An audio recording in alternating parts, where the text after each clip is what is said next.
Hi guys, welcome back to my channel. Today I really wanted to share with you my tips and tricks and techniques that I use to get the best result for my under eye area now that I am in my 30s and that I have fine lines and wrinkles. It has really changed how I do my under eye area, and I have really learned some good tips and good techniques for keeping it as youthful as possible. So if you are over 30 or if you just have problems with your concealer, like making your under eye area look worse or creasing or settling in your fine lines, then keep watching. So I think probably the most important thing to get our heads around as we go over 30 and beyond 40, 50, etc. is that makeup in the under eye area is going to exaggerate the lines, and that we, unless we're doing Botox or we are very lucky and blessed with amazing genes, that as soon as you get those lines under your eyes and become wrinkles, that under eye area is not going to look perfect anymore. And when you put concealer and powder and all that stuff there, it is going to look worse than when you have nothing. That is just the reality of makeup and what it does, because it is going to get into your lines and wrinkles and make them look more pronounced, because it is kind of like, you know, making the lines, which are, if you think of them as like little valleys in the skin, those little lines, then the product is always going to go in there and make the valley bigger. So I think a lot of the time we get very frustrated and we think, oh, you know, I don't look like I've got any lines now when I haven't got any concealer there. And when I smile, yes, you can see my lines here, but when I put makeup on, it looks 10 times worse. That is the reality of makeup. So if you're going to wear makeup in your under eye area, expect and know that it is going to make the lines and wrinkles more exaggerated. That is just a fact of life. The second fact of life that we need to understand is YouTubers that we watch. The first thing is they are in, like me, with lots of lights on them and a camera, which is with the lens on, can be really flattering on the skin, and they have makeup on and they might not be smiling, and they certainly aren't in the cold, harsh light of day. Many of them are between the ages of 20 and 25, so their lines are not as bad as our lines. Some of them may also have gotten Botox or just have really lucky genes, so I think that's just all really important to remember, that when you're watching YouTubers and you think, like, her under eye looks amazing and she's using that concealer that I didn't get along with, it didn't have that impact on me, and she recommended that concealer but it doesn't look the same on me, she's probably 10 years younger than you. So the main message is that our under eye areas are not going to look perfect over 30, and why would they? We've laughed, we've smiled, we've cried, we've got lines that show those things, and that is not a bad thing. The first tip is hydration. It is so important to hydrate, and I mean from the inside out first. You may sleep 7, 8, 9 hours if you're very lucky and you have no children. Well done you. You may sleep for that amount of time without any fluid going into your body, so you're going to be very dehydrated when you wake up. And dehydration is really bad for exaggerating lines and wrinkles, because your skin is dehydrated and it's not plump, which is what you really want. So as soon as you wake up in the morning, you want to start drinking as much water as you can to plump your skin, hydrate your skin from the inside out. Then you want to hydrate from the outside in. All bases covered. So use an eye cream. My favorite eye cream is the Clinique. I think it's called the Laser Repair eye cream, and I put that on every morning in the under eye area and then pat it in, and also go then up onto the lid and all around where you get those crow's feet or those laughter lines. These are laughter lines, these are smart lines, right?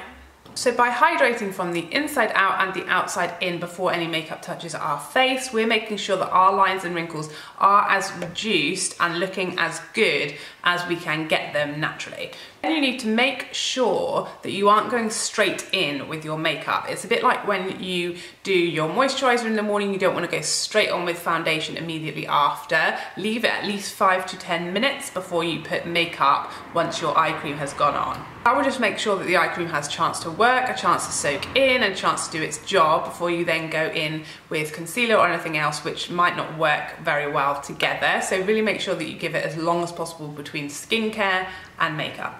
don't bring your foundation all the way up under your eyes. Stop your foundation right about where I've stopped it, just about here. The least amount of makeup that you put into and on your lines, the better they will look. The same reason that your lines might look better before you put makeup on them, the more makeup, the more that is going into and onto your lines, which will make them heavier and make them more full and exaggerate them more and more. So we just want to put what we need there, as little product as possible. So there is no need to bring your foundation right up under your eyes. Stop your foundation up about here, and then we can blend our concealer down to meet it, and everything blends really seamlessly without putting too much under our eyes.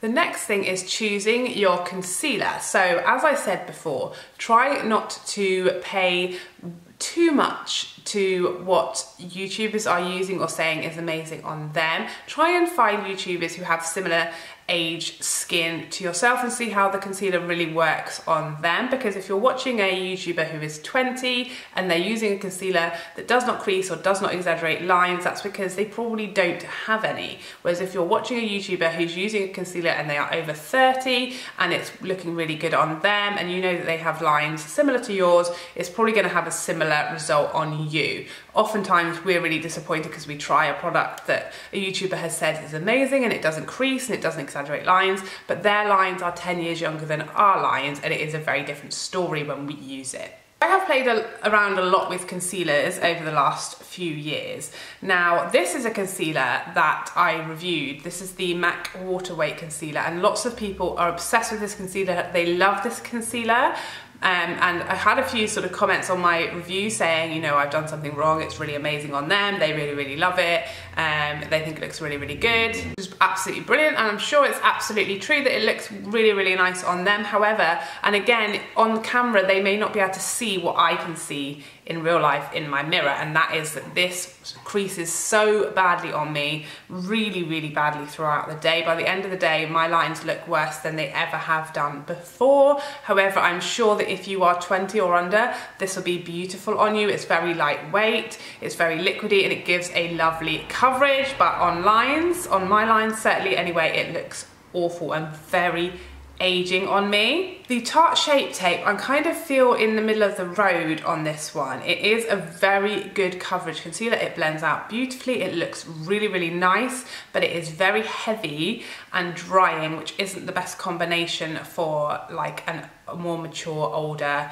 under eye area. Macro Longwear was my ride or die for a long time because it has decent coverage, nowhere near as good as the Tarte Shape Tape, but it has good coverage. It doesn't fully cover my dark circles, but it does not at all crease or exaggerate my lines. So that is the one that I went for a long time. I was kind of sacrificing a bit of coverage for a better finish and result with my lines. And then I found, thanks to Holly Boone, the Makeup Revolution new concealer. This is the Conceal and Define Full Coverage Conceal and Contour Concealer. This one does crease ever so slightly as the day goes on, very slightly, but the coverage I think is actually better than the Shape Tape. So none of these, as you will probably have noticed from my description, are perfect. None of them gives me absolute full coverage without any exaggeration of my lines or without any creasing. As far as I know, there isn't a concealer that I have ever found, and I have tried most of them, if not all of them, that does everything perfectly on someone who is over 30. This is probably my choice as far as weighing up pros and cons, and that's what you need to do. You kind of over 30, we need to make a choice. Do we want the most full coverage, or do we want to sacrifice a bit of coverage for less creasing? If you don't have much darkness or discoloration to conceal, I would go with the MAC Pro Longwear because of the superior sort of how it deals with lines and wrinkles, and there's zero creasing. So if you don't have as much to cover as I do with the dark circles, then I would have just stuck with this. However, this does not conceal my dark circles. However, if you do have a lot of darkness like me, I would go with this one, but understand that there is going to be a slight tiny bit of creasing. It's kind of like me weighing up the pros and cons. What is more important to me personally, my under eye situation? This is probably my favorite concealer. And also, what I see lots of people doing is combining concealers. So you might put like a little bit of the Shape Tape right on your darkest area and then go in with something like the Pro Longwear or something like the Becca Luminous concealer that is much lighter weight and nowhere near as much coverage on the outer area. So you're putting less thick product really where those lines are at their worst. Now for the actual application. So as I said, I'm going to be using the Revolution concealer and I have the shade C5. So what I'm going to do is I'm going to wipe off some of the excess off the little tip and I'm going to focus it where I need it the most, which is on this inner corner with that real purple discoloration there. If you've watched YouTubers' videos before, generally they'll go and sweep and do a whole triangle right under this area. So I am kind of mimicking that shape, bringing it right down here, just in exactly the same shape as most YouTubers would up the side of my nose, but I'm just not going all the way out here. And then I'm using a damp beauty sponge. Now what I mean by a damp beauty sponge is it's been soaked, then wrung out and squeezed in a towel. So it just feels a little bit damp, but there is no water sort of pouring out or anything like that. Then I'm going to stretch my face like this as I blend. So I'm lifting my eyebrows up as high as I can and I'm stretching like my mouth and my face down as far as I can.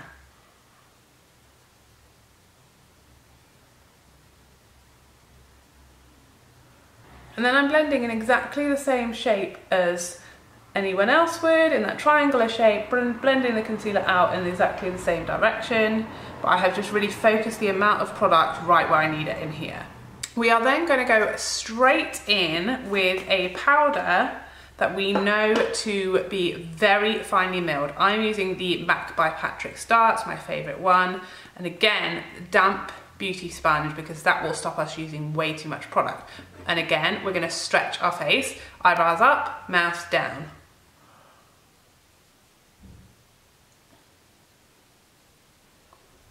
And we're literally going to press a tiny little bit of that powder right into those wrinkles. It's very hard to talk like this, very hard. By doing that stretching of the face, what we're doing is making sure that the concealer and the powder are going right into all of our wrinkles. Try not to actually physically pull down your skin. I've seen that happen, but this skin is very delicate and you don't really want to be actually physically pulling and tugging on it because you can stretch it and cause more wrinkles and more aging there. But by just doing this, really attractive face, you can have the same effect. So you're basically pushing concealer and then powder right into your lines and wrinkles, which will mean that they can't sink in there later on in the day, which is what causes the really bad creasing. You really want to invest in your powder. I don't know of any really cheap powders that will work as well as something like this, or the Laura Mercier, or the Too Faced Ethereal setting powders, and apparently the new Becca, although I haven't tried it, is very good as well. You want the finest milled powder and you want to use a minimal amount, same as the concealer, use a minimal amount and focus where you need it. Try and also make sure that the shade is not too light for you and it is the correct undertone. I've noticed that I once accidentally purchased the wrong undertone in my matte concealer, so it was quite pink and it really did age that area. Don't use too light of a shade either, only probably one shade lighter or the same tone as your skin tone. By making that area really bright, it is going to again magnify and draw attention to the lines, because if you think of it like shining a torch there, you're going to sort of reveal everything that is there much more. Turn my lights down and zoomed right in so that you can now see my under eye area. So to me, I know in this mirror now, you can see my lines and they look worse than they did before I put my makeup on, but they still look pretty good. So this is the best result I can get personally with concealer and powder in that under eye area. If I put no makeup there, they would look better, but this is pretty good of a result. I am 34, so I do have lots of lines under there, very, fine lines. And you can see if I stretch my face out, there is really no creasing at this stage, which is really good. By the end of the day, I will get a small amount of creasing, but really nothing bad at all. So that is all my tips and tricks for achieving a more youthful, less creased, less exaggerated under eye area over 30. I really hope you found this useful. If you did, please like and subscribe before you go so I can see you again. Otherwise, take care for now. Bye bye bye bye bye.